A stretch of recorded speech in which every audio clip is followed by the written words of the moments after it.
Hello guys, ito nga pala yung herbal na iniinom ko bago ako kumain at saka bago ako matulog. Mystica Dewa. Para sa cholesterol, okay naman siya para sa akin kasi yung pagiging bloated ko na pakiramdam tsaka yung acid reflux ko natatanggal naman niya. Sa isang pack niya napakadaming laman. Pwede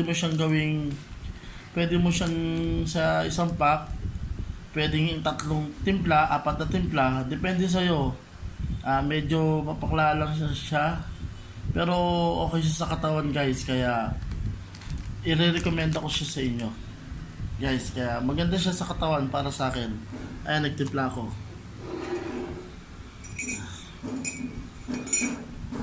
Ayan, yan ang ininom ko bago ako kumain at saka bago ako matulog. Kaya see you on my next video.